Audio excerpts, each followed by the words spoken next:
Pronto, agora já está gravando. A segunda introdução, então... Opa.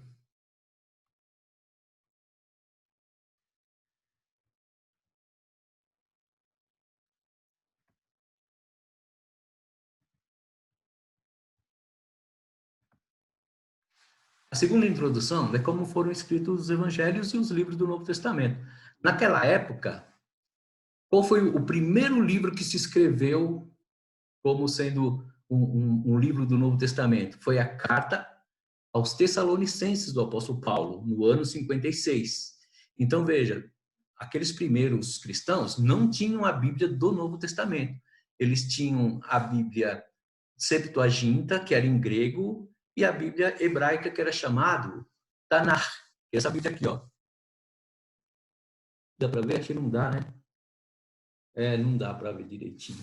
O Tanakh, ele é uma Bíblia hebraica do Velho Testamento, que é dividido em 3 partes. A Torá, os Neviins, que são os profetas, que vai de Josué até os reis, tirando o livro de Ruth e de Esther. O livro de Ruth e Esther fica na terceira parte, que é chamado os Retuvins, que são os escritos. Então, as primeiras letras da Torá, Neviim e Retuvins, formam o acróstico chamado Tanakh, ou Tanakh, que é a Bíblia hebraica. Então, tinha a Bíblia hebraica somente e a Bíblia Septuaginta, que era a versão grega. E a primeira carta escrita foi a de Tessalonicenses no ano 56, 58, mais ou menos. O primeiro evangelho que foi escrito por Marcos, já 30 anos depois da morte de Jesus. De Marcos, que alguns estudiosos até acreditam que foi indicado pelo apóstolo Pedro, né? Apóstolo Pedro que deu as informações para Tiago. De Marcos foram escritos, então, o evangelho de Mateus e depois de Lucas. Então, Mateus teve a inspiração no livro de Marcos. E alguns acreditam que que Mateus foi escrito em hebraico, outros falam aramaico, mas todos os estudos apontam que o livro de Mateus foi escrito em grego mesmo. E depois temos o livro de Lucas. Então, Lucas e Mateus têm como fonte Marcos. Algumas passagens que tem em Mateus e em Lucas são chamadas fonte matiana de Mateus e fonte lucana de Lucas. E tem algumas outras fontes onde não aparece nenhum deles. É chamada uma fonte Q, que em alemão, a fonte, né, foi abreviado com a letra Q, de Keller, que era uma fonte que não pertencia nem a Marcos, nem a Lucas e nem a Mateus. Então, segundo os estudos, esses livros foram escritos 30 anos depois da morte de Jesus. Primeiro veio Marcos, e Mateus foi um pouquinho mais adiante, e Lucas um pouquinho mais adiante. E o terceiro, e o quarto evangelho, que é o João, foi escrito lá nos anos 90 já. Então, veja, todos esses movimentos cristãos, eles não tinham ainda o Novo Testamento em mãos. E, como todos se lembram, no capítulo 4 de Atos, naquele episódio em que Ananias e Safira acabam perdendo a vida, e todos os homens vendiam as suas propriedades e entregavam aos pés dos apóstolos. Teve uma corrente que continuou esse ensinamento, né, de vender as suas propriedades e de abandonar as riquezas. E essa corrente foi chamado como os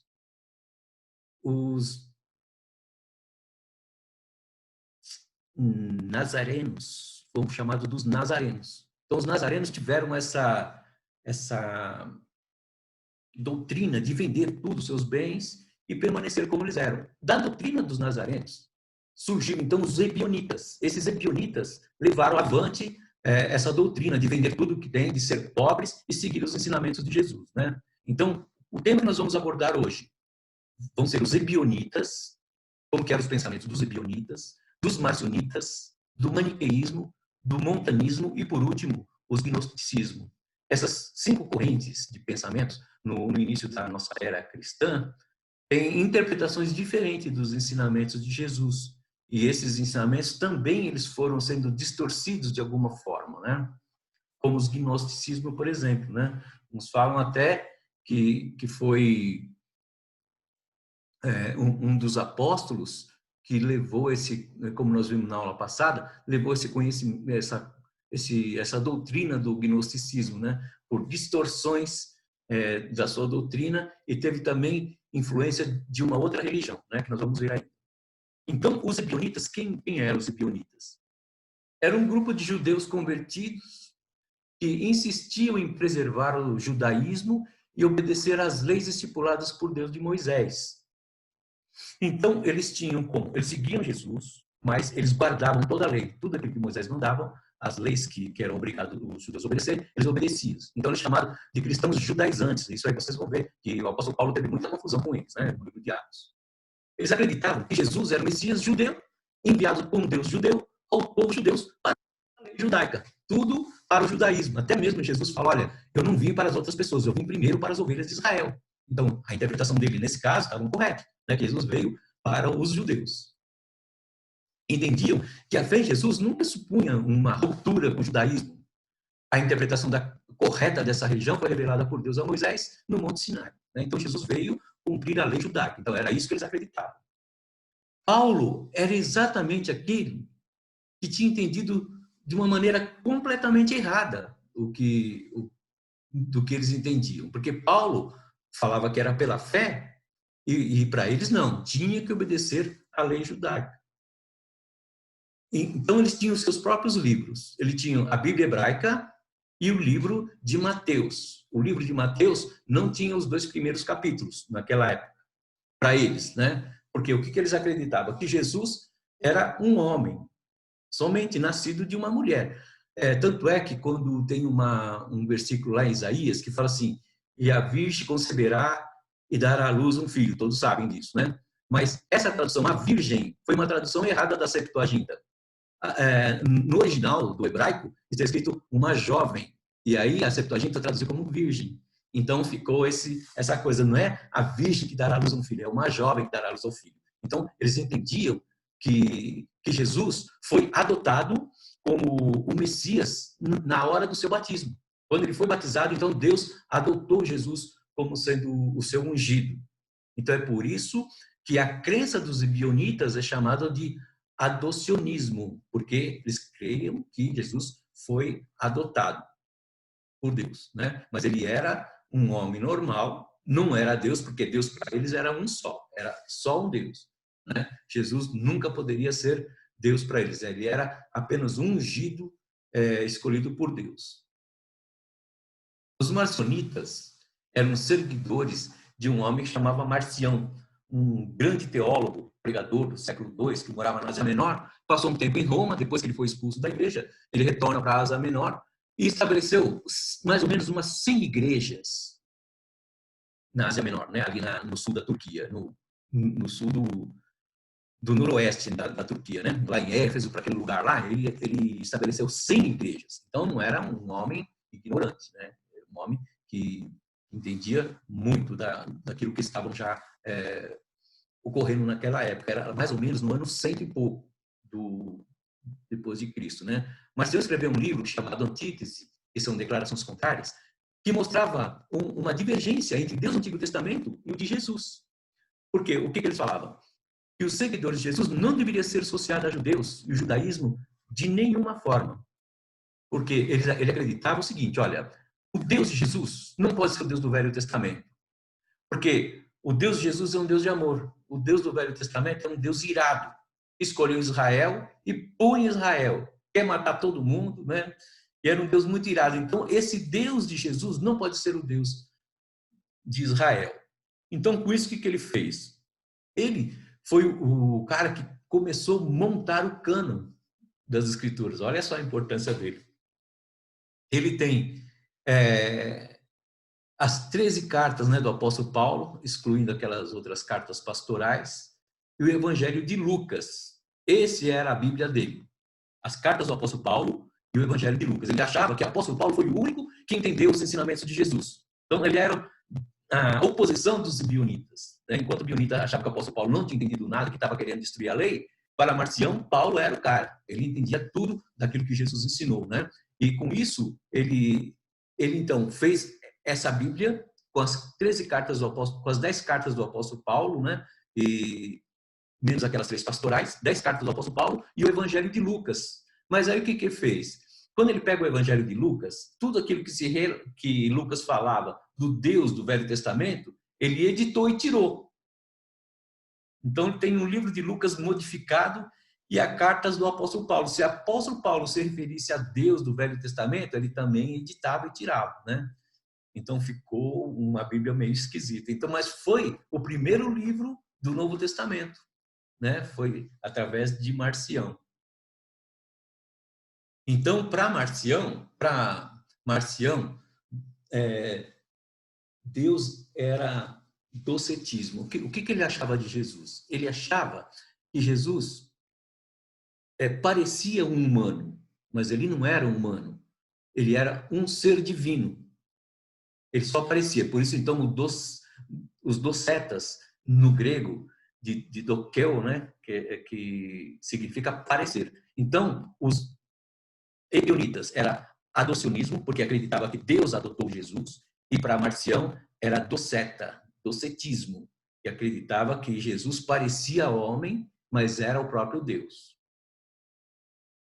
E depois disso tem o movimento do maniqueísmo. Então já o maniqueísmo é lá no ano de 200 até 277, né? Um homem chamado Mani ou Maniqueu, né?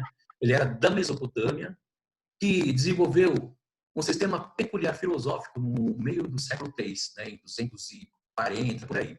Mani fez uma curiosa combinação do pensamento cristão com o zoroatrismo e ideias religiosas orientais numa refinada filosofia dualística. O que ele defendia? Ele exaltava o ponto de vista cética, isso quer dizer, uma pessoa, a cética, aquela que ele se retraía da sociedade e vivia praticamente isolado. Ele considerava o instinto sexual um mal, enfatizava a superioridade do estado civil de solteiro, como ele seguia também aqueles ensinamentos que Paulo falava, né? Que era melhor que o homem não se casasse. Então ele usava esse ensinamento do apóstolo Paulo. E ainda ele exerceu influência por um bom tempo após a morte de Mani na Pérsia, né? O maniqueísmo foi depois ainda da sua morte. Um pensador como Agostinho, em busca pela verdade, foi discípulo dos maniqueístas durante 12 anos.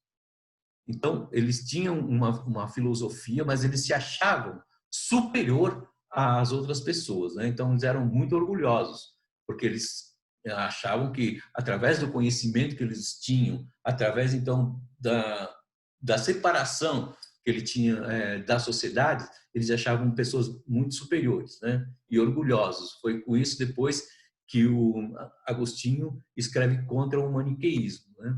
A gente vai ver isso mais tarde. Dentro ainda do maniqueísmo, nós vamos ver um pouco o que foi o zoroatrismo. O nome dessa religião provém do fundador Zoroastro, que viveu no século 6 antes da Era Comum. Então, lá no ano 500 antes de Cristo, né? Zoroastro é o nome dado pelos gregos. O nome iraniano na Pérsia era Zaratustra.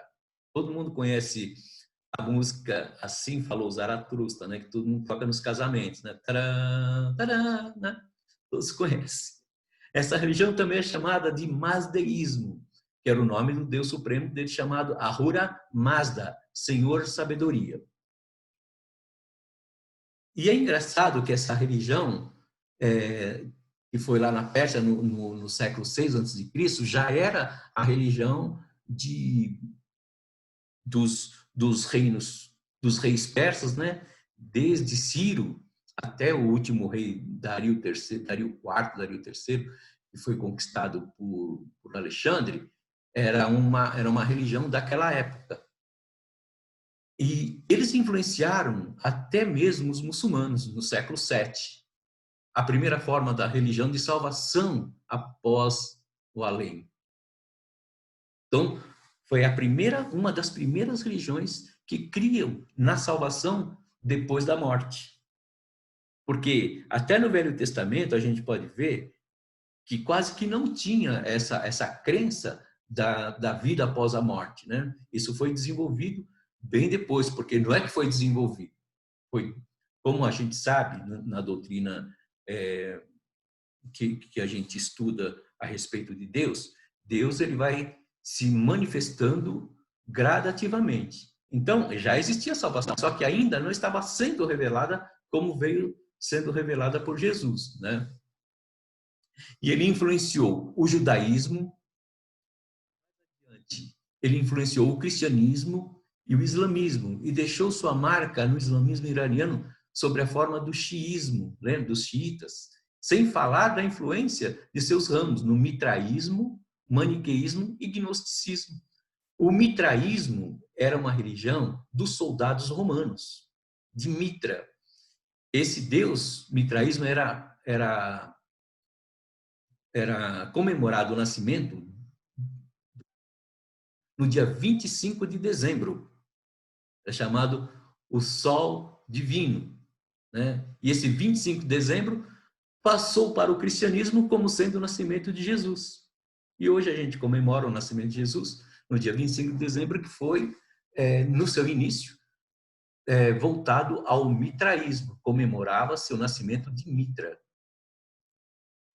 E, além disso, o zoroatrismo esquadrinhou notavelmente as diferenças entre as religiões politeístas e as monoteístas, porque foi repolitizado sobre os impérios persas e depois remonetizou em face da modernidade. O que quer dizer isso?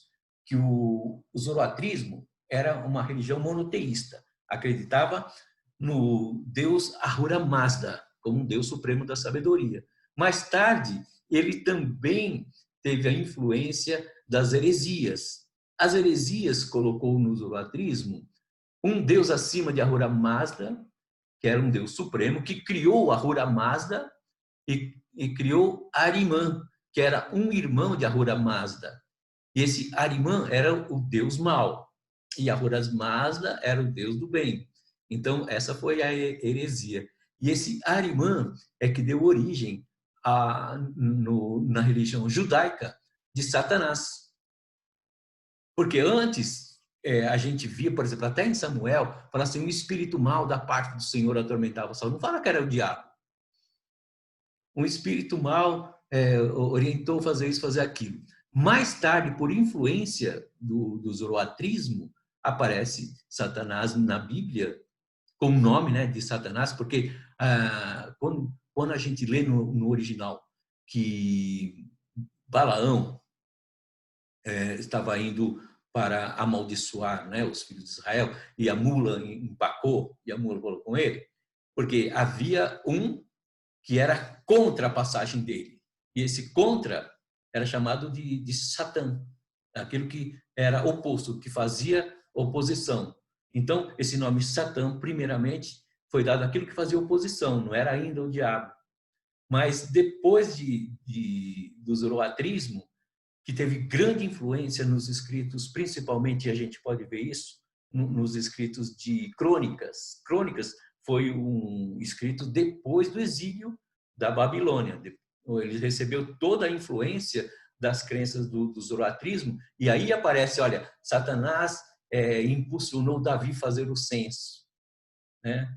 Satanás fez Davi pecar, tal, né? E também fala ainda do sacerdote Josué, tal, né? Era um tição no fogo, tal. Então, vários outros escritores pós o exílio já tiveram então a influência do zoroatrismo, né? No cristianismo, sabe aquela auréola que coloca nos santos? Sabe aquele, quando aparece aquela fotografia dos santos, aparece uma auréola? Todos já viram. É a influência do zoroatrismo. E tantas outras influências que ocorreu, né, na religião cristã. Então, houve uma grande influência e ele influenciou principalmente o maniqueísmo e o gnosticismo, que nós vamos ver daqui a pouquinho, né? Nós já vimos o maniqueísmo. O montanismo. Montanismo foi um movimento que surgiu no ano 155, na Frígia, que era um homem que chamava Montano. Então, ele tinha uma forma de resolver os problemas que apareciam na igreja, que eles falavam que tudo deveria depender do Espírito Santo. Então, eles ele falava em línguas, e falava que era do Espírito Santo, e tinha 2 filhas profetisas. Então ele colocou em si mesmo como o Paracleto, através de quem o Espírito Santo falava às igrejas. Ele era, então, o instrumento do Espírito Santo que falava para as igrejas, né? A igreja reagiu a essa extravagância, condenou o movimento. O Concílio de Constantinopla de 381 depois de Cristo declarou que os montanistas deviam ser considerados pagãos, porque eles exageraram, né? Eles achavam que só eles que estavam corretos e todos os outros estavam errados, porque não era mais pelo conhecimento das coisas, mas sim pela inspiração do Espírito Santo. Mas só que com isso ele começou a se orgulhar que ele era o único cara que tinha as revelações do Espírito Santo. E os gnosticismos eram vários grupos de gnósticos. Então, o que acontecia com os gnósticos? Eles não eram, por exemplo, os ebionitas era um grupo distinto. Todo mundo sabia quem eram os ebionitas naquela época. Os marcionitas também todo mundo sabia. Assim como os montanistas, né? Mas os gnósticos não estavam em lugar nenhum, eles estavam misturados em todos os cantos. Em todos os grupos havia gnóstico, né? Tem uma definição de Lambert, Yves Lambert, na página 337, que ele diz assim: gnosticismo é um termo genérico que designa uma série de seitas ou escolas que nos 2 primeiros séculos do cristianismo desenvolviam uma concepção do mundo dualista, a crença em uma salvação fundada no conhecimento da natureza do mal e os meios de evitá-los. Então, o que eles criam? Primeiro, eles discutem se os estudiosos, se os cristãos chamados gnósticos constituíam um grupo único ou se dividiam em agrupamentos semelhantes, até mesmo uma série de agremiações muito em comum, como eu já havia falado, né? Então, os gnósticos eles não podiam ser localizados. Bom, aquele grupo é o grupo dos gnósticos. Eles estavam espalhados em todos os grupos. Nos ebionitas, nos marcionistas, em todos os lugares, né?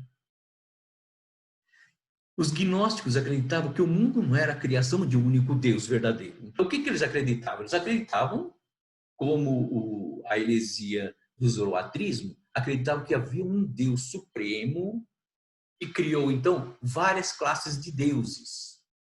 E uma dessas classes de deuses era Javé. E esses deuses é chamado Eion, né? Eles criaram o mundo. Esse Deus Javé que criou o mundo. Então, o mundo foi criado por um demiurgo. E havia outros deuses acima dele, né? E Deus, então, cria o mundo como o demiurgo. Os gnósticos foram os perdedores na batalha para definir quem iria crer da forma oficial, né? Da forma certa. Então, o que eles acreditavam? Que Deus era esse demiurgo, criou esse mundo mal, que era um aprisionamento da alma. A alma era uma centelha divina que ficou, então, nesse mundo presa. Então, o que eles tinham que fazer para ser salvo? Se libertar dessa prisão para voltar ao mundo onde eles pertenciam. E como que eles podiam se libertar disso? Jesus veio justamente para quê? Para dar esse ensinamento. Então, era pelo conhecimento e não era pela fé. É pelo conhecimento secreto e oculto de Jesus e que a pessoa, então, conseguia se libertar deste mundo e voltar ao que era, né? Então, e qual era desses conhecimentos? Eles se baseavam muito nas parábolas de Jesus. Jesus falava em parábolas para o povo e ninguém entendia nada. Ele chamava seus discípulos à parte e explicava as parábolas para os seus discípulos. Então, eles levaram esse tipo de conhecimento da mesma forma. Jesus, então, todos os ensinamentos de Jesus, havia algo muito secreto, em que as pessoas que não eram iniciadas não conseguiam compreender. E com isso, o que eles achavam? Que Jesus era um ser supremo. O Espírito, Jesus, era um ser supremo. E Jesus, homem, era um homem carnal, né? O que aconteceu? No batismo de Jesus, esse Cristo Supremo entrou em Jesus. Quando aquela pomba desceu sobre Jesus, do Espírito Santo, ali então entrou o Espírito de Cristo em Jesus. Né? E essa forma de pensar dos gnósticos era separacionista. O que é o separacionista? Que o Espírito de Cristo e Jesus são coisas diferentes.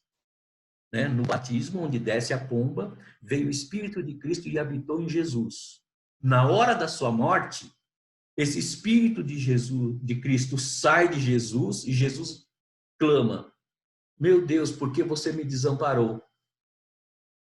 E deixa Jesus morrer. Mas o Espírito de Jesus já não estava mais lá quando Cristo morreu, quando Jesus morreu. Depois, esse Espírito de Cristo ressuscita Jesus e leva para o céu. Então, era essa forma que eles acreditavam em Jesus, né?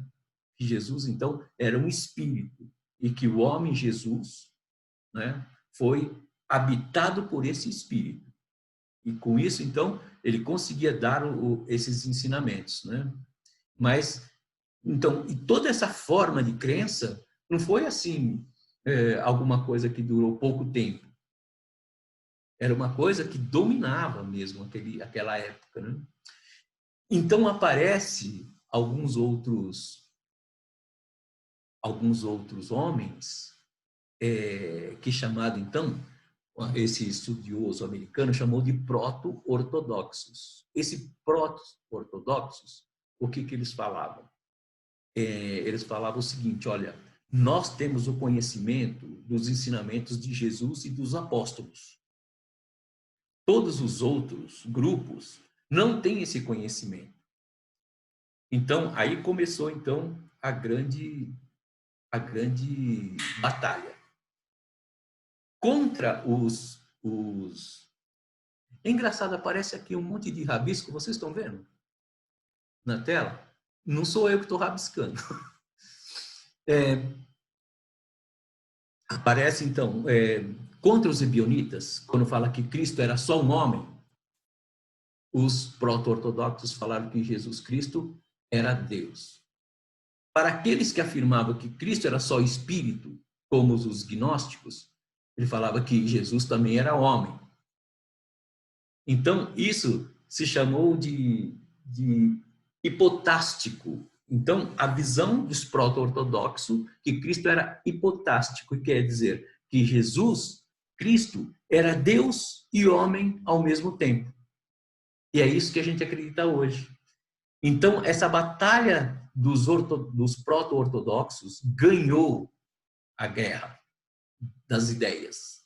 E com isso, eles se tornaram vencedor e permaneceu, então, os ensinamentos do proto-ortodoxo, que depois ele foi culminado no Concílio de Nicéia pela ortodoxia.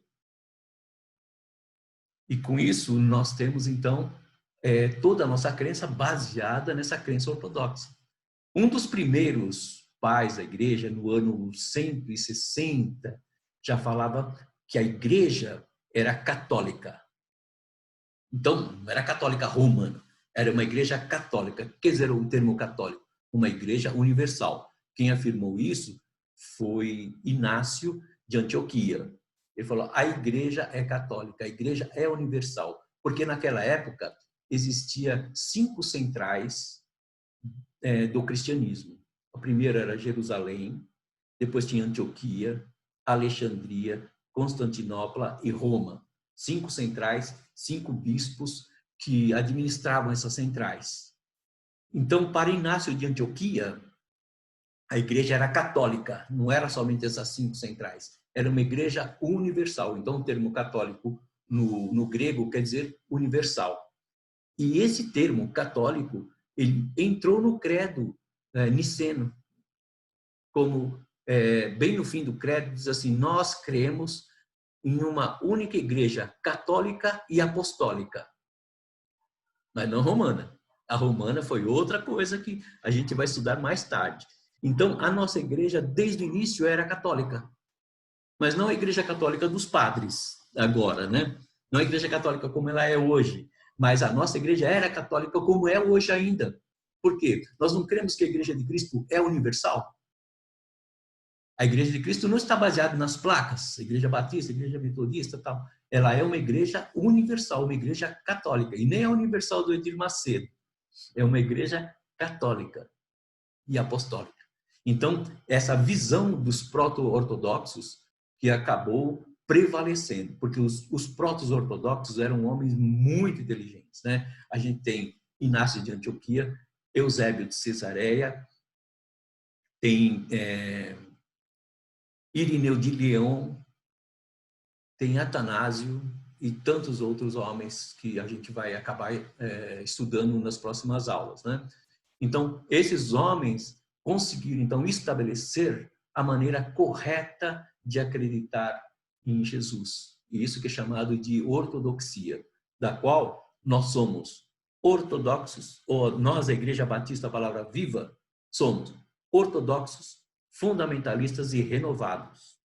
Então, o fundamentalismo vai aparecer lá quase perto do século 18 ou 19. Nós vamos falar sobre eles no decorrer dos finais dos estudos. Então, a nossa raiz é ortodoxa, católica, universal, fundamentalista e renovados. Essa então é a nossa raiz, né? É assim que a gente crê.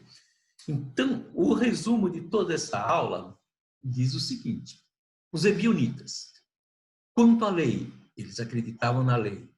Quanto Deus, ele acreditava em um só Deus. Quanto Jesus, era Messias adotado por Deus. Um homem adotado por Deus como Messias. E que não foi nascido de uma virgem, foi nascido de Maria e José como uma relação normal.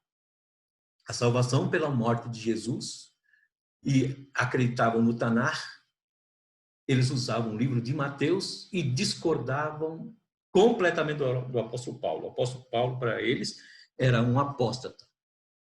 Os marcionitas, quanto à lei, não criam na lei.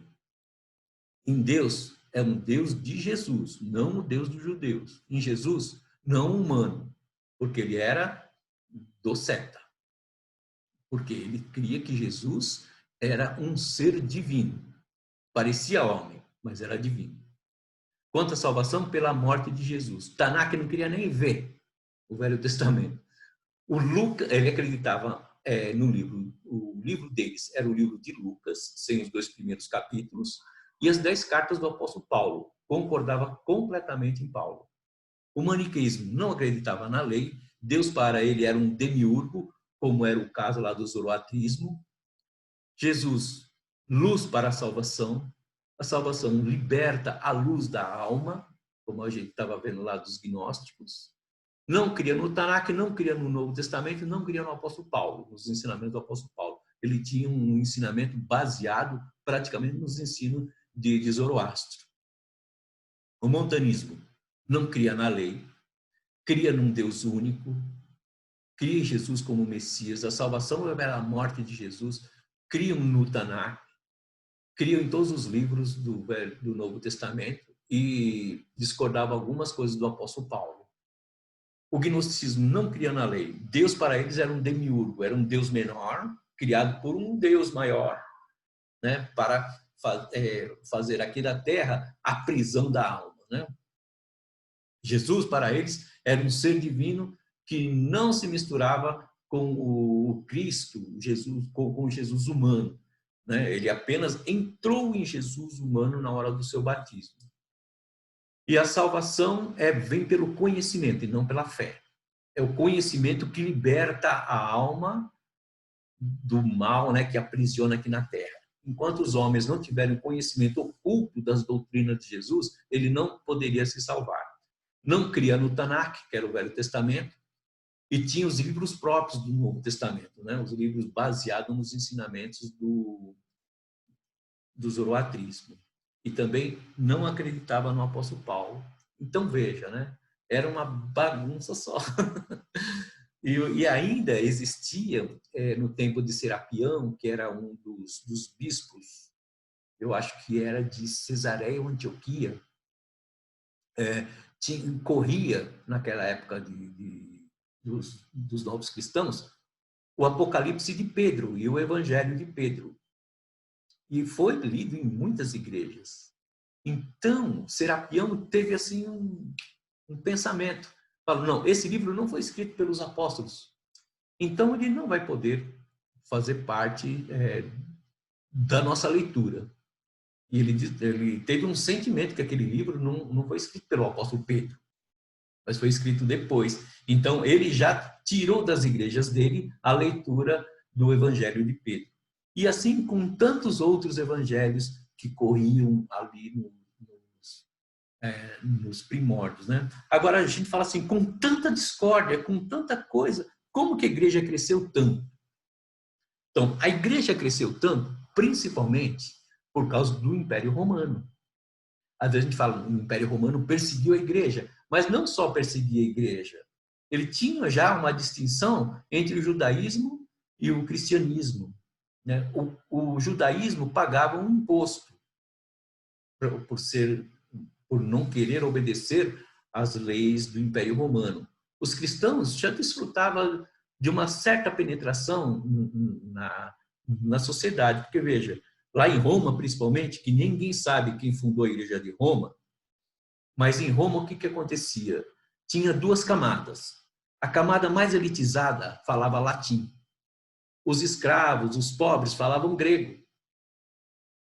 E como que foi o ensinamento? O ensinamento foi na língua grega. Então a língua grega pegou todo esse pessoal pobre, os escravos, e conseguiu então fazer com que eles se convertessem de uma forma bem melhor do que aqueles que eram mais politizados, né? Mas a elite falava latim. E não tinha nada ainda ensinando em latim para eles. Era grego. E aí grego era a língua dos escravos para os romanos. Então, isso ajudou com que o cristianismo já penetrasse no Império Romano com uma força total, por causa da linguagem. Então, o apóstolo Paulo teve uma grande influência nesses ensinamentos, em tudo aquilo que ele escrevia, e Marcião, através da sua primeira Bíblia, com as cartas do apóstolo Paulo, conseguiu disseminar todos os ensinamentos do apóstolo Paulo. Então, as cartas que o apóstolo Paulo escreveu para as igrejas distintas, ensinando, né, e resolvendo os problemas distintos em cada igreja, pode ver que o problema de Corinto não era o mesmo problema dos romanos, não era o mesmo problema dos tessalonicenses. Então, Paulo não estava escrevendo e falando, estou escrevendo a Bíblia. Ele estava escrevendo uma carta para aquelas igrejas. E essa carta tinha um fundamento tão forte de doutrinas e ensinamentos de Jesus Cristo que acabou sendo lida em todas as igrejas daquela época, e principalmente graças aos marcionitas, que compilaram, né, essas cartas, juntaram num livro, e esse livro passou sendo leitura grega para todos os cristãos daquela época. E cada um, então, distorcia certas doutrinas, certos ensinamentos e tal. Por isso que houve toda essa corrente. E hoje, através do nosso 27 livros do Novo Testamento, existe mais de 30.000 tipos de interpretação. Nós temos as principais interpretações calvinistas e os arminianistas, que nós vamos estudar mais para frente, depois da Reforma, sobre a doutrina de João Calvino e a doutrina dos arminianos. E nós somos da linhagem dos arminianos. E as igrejas reformadas são da linhagem dos calvinistas. Tem a metodista e as igrejas batistas, né? E as congregacionalistas, que são da linhagem de João Calvino e outras dos arminianos. Dentro do arminianismo apareceu o pentecostalismo. E dentro desse pentecostalismo a gente tem o pentecostalismo tradicional de raiz e o neopentecostal, que apareceu já no fim do século XX. E por aí a gente vê, então, uma forma de entendimento da Bíblia, uma forma de entendimento de todas as doutrinas da Bíblia, que tem várias raízes e cada um tem os seus motivos para acreditar. Com relação, por exemplo, ao arrebatamento. A gente tem uma linhagem que acredita que a igreja vai ser arrebatada antes da tribulação, outros creem que vai ser no meio da tribulação e outros creem que vai ser depois da tribulação. E ainda existe a corrente dos calvinistas que eles são amilenistas, que não creem que vai ter um milênio. O milênio para ele é quando Cristo venceu o diabo na cruz. Então, cada um tem o seu ponto de vista e são defendidos dentro da Bíblia. Né? Então, é por isso que a Bíblia é algo muito rico, porque dá todo esse leque de interpretação e de conhecimento. Imagine lá no início do cristianismo, onde não tinha ainda esses 27 livros já sedimentados. Né? Nós vamos ver essa sedimentação do Novo Testamento com Atanásio. Atanásio é que vai dar a lista dos 27 livros. A gente vai ver nas outras aulas. Né? Foi em Atanásio, ele viveu no ano 300 e pouco. Né?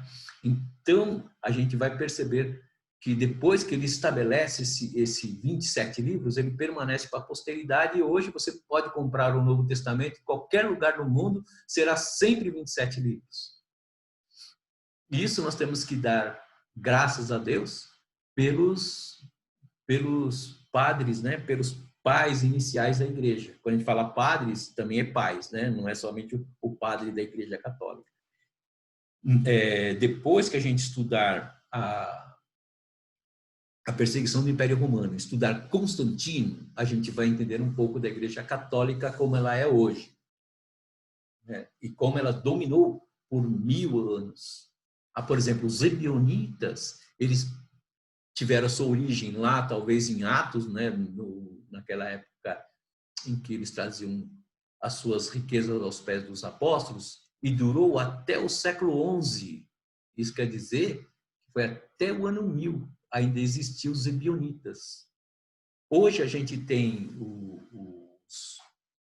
os judeus, que são messiânicos, mas não tem nada a ver com os ebionitas. Os messiânicos foi uma outra linha que apareceu em 1960, mais ou menos, que eram judeus cristãos que creem em Jesus Cristo, mas não creem que Jesus Cristo é Deus. Eles creem que Jesus Cristo é o Messias, que foi para o céu, mas não é Deus. Até hoje tem essa linha, né, dos messiânicos. Dos marcionitas, maniqueísmo e montanismo certamente já morreram, mas os gnósticos permanecem até hoje. Tem linhas e tem igrejas gnósticas ainda, né? que levam ainda essa corrente de ensinamentos secretos que pode trazer a salvação. E você sabe, né? Tudo que é secreto, tudo que motiva a curiosidade, desvia muita gente. Muita gente, através da curiosidade de falar, não, provavelmente deve ter um conhecimento mais oculto ainda do que a gente tem hoje. E com isso, então, vai fazendo com que essa curiosidade se afaste as pessoas da simplicidade do Evangelho. Que nós temos a crença através da fé. Então, nós temos que agradecer aos proto-ortodoxos que combateram essas heresias, né? Então, os proto-ortodoxos, para os ebionitas, eles falaram que que Jesus era espírito. Para os marcionitas, falaram que Jesus era divino, né? E tanto é que tem um escrito que diz assim: aquele que não crê que Jesus veio em carne seja considerado anátema, né? Então, nós tínhamos que crer que Jesus era homem e era, ao mesmo tempo, Deus. É uma coisa que é somente pela fé mesmo. Ele era Deus aqui na Terra, mas ele não tinha os seus atributos de Deus. Ele não era onisciente, onipresente. Ele não estava presente em todo lugar porque ele era uma forma humana, né? Então, toda essa forma de entendimento, essa forma de dizer que Jesus Cristo é a mesma substância do Pai, é um ensinamento ortodoxo. Que veio, então, para combater esses tipos de heresias que existiam no início do século. Então, veja, eles começaram a discutir sobre o cânon bíblico no ano 300 ou no ano 400. Então, até lá, era essa montoeira de ensinamentos e tal. Então, o ortodoxo, por exemplo, a Central Roma, que teve uma grande força para impor esse conhecimento ortodoxo, juntamente com a Alexandria e Antioquia, que foram as principais centrais onde vieram e firmaram, então, esse conhecimento de Jesus, né? Mais tarde a gente vai ver que essas centrais, elas se diluem, elas se concentram em duas centrais, a central de Constantinopla e a central de Roma, e a central de Jerusalém. Ficam só três. E elas tomam mais força, e principalmente depois da queda do Império Romano, Teodósio, depois de Constantino, ele é que decreta que o cristianismo seria, então, a religião do Estado. Foi Teodósio e não Constantino. Ali, então, começa a Igreja Católica em Constantinopla, porque o Império Romano já havia caído. Mas a Igreja Romana permaneceu muito firme, né? Muito firme, e com essa decretação de que o catolicismo passava a ser a religião oficial do Império, fez com que, então, a Igreja Católica Romana se fortalecesse demais, né? E aí a gente vai ter, então, uma aula mais específica para a gente falar a respeito disso, tá bom? Então, pessoal, por hoje é só. A gente sabe que o conteúdo foi um pouco denso, muita coisa